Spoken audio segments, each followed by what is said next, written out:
नमस्कार दोस्तों, स्वागत है आप सभी का हमारे चैनल भारत की विरासत में।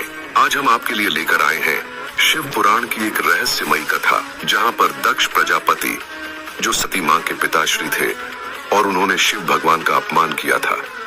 बने रहिए हमारे साथ लास्ट तक इस वीडियो में। जहां सम्मान नहीं होता वहां प्रेम भी चुप हो जाता है, और जहां अपमान होता है वहां विनाश जन्म लेता है। बहुत प्राचीन काल की बात है। सृष्टि के रचयिता ब्रह्मा जी के मानस पुत्र थे प्रजापति दक्ष। वे एक शक्तिशाली राजा और धार्मिक कर्मकांडों के जाता थे। उनकी पुत्री सती भगवान शिव की परम भक्त थीं और उन्होंने कठोर तपस्या कर शिव से विवाह किया था। लेकिन प्रजापति दक्ष को भगवान शिव का वेश, रहन सहन और सांसारिक नियमों से विरक्त रहना कभी भी पसंद नहीं आया।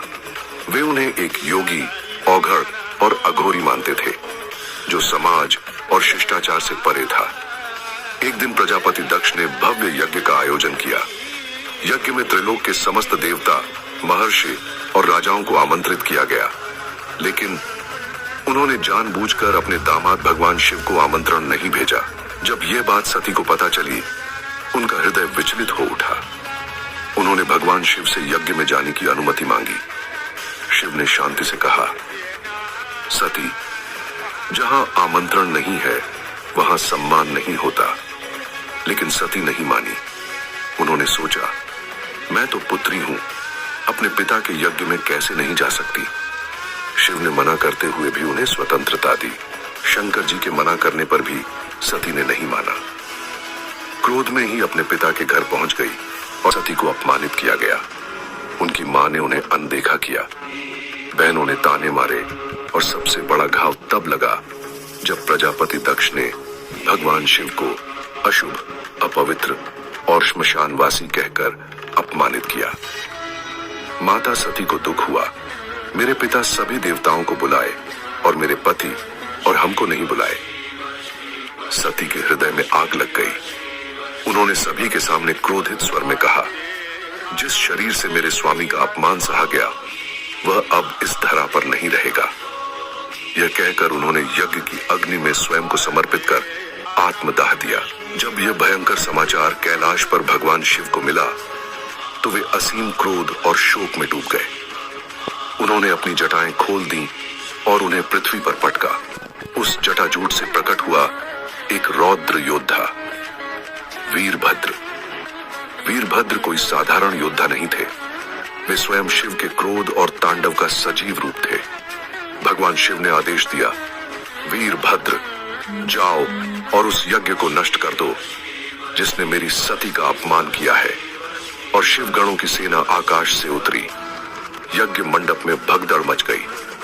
देवता भागने लगे, ऋषि भयभीत हो गए। वीरभद्र ने अग्निकुंड को लात मारकर बुझा दिया। यज्ञ के सभी पात्र तोड़ डाले और अंत में प्रजापति दक्ष का सिर धड़ से अलग कर दिया।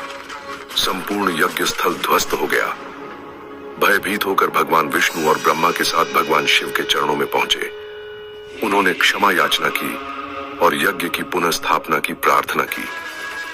शिव का क्रोध शांत हुआ। उन्होंने कहा, मैं संहार करता हूं, लेकिन सृष्टि का संतुलन भी मेरा धर्म है।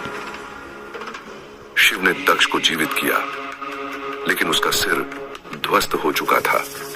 अतः भगवान शिव ने एक बकरे का सिर लेकर दक्ष के शरीर पर लगा दिया। तब से दक्ष को बकरी मुख प्रजापति कहा जाने लगा। भगवान शिव की तांडव नृत्य की कथा हिंदू पौराणिक कथाओं में बहुत प्रसिद्ध है। इस कथा के अनुसार सती की मृत्यु के बाद भगवान शिव ने उनके पार्थिव शरीर को अपने कंधे पर उठा लिया और तांडव नृत्य करने लगे, जिससे संपूर्ण ब्रह्मांड कांपने लगा। तब भगवान विष्णु ने सुदर्शन चक्र से सती के शरीर को 51 टुकड़ों में विभाजित किया। शरीर के विभिन्न हिस्से भारतीय उपमहाद्वीप के कई स्थानों पर गिरे और वह शक्तिपीठों के रूप में स्थापित हुए। ये आज भी शक्ति की उपासना के सबसे पवित्र स्थल माने जाते हैं। पहला शक्तिपीठ हिंगलाज माता शक्तिपीठ है, जो पाकिस्तान के बलूचिस्तान प्रांत में स्थित है। यह शक्तिपीठ देवी सती के सिर के ऊपरी भाग का स्थान है, जहां उनके सिर का ऊपरी हिस्सा गिरा था। भारत में कुल 42 शक्तिपीठ हैं, जबकि बांग्लादेश में 4, नेपाल में 2 और श्रीलंका, पाकिस्तान और तिब्बत में शक्तिपीठ हैं। अगर आपको ये रहस्यमयी जानकारी पसंद आई हो तो वीडियो को लाइक और शेयर करें। और हाँ, चैनल को सब्सक्राइब करना ना भूलें ऐसी ही और कहानियों के लिए।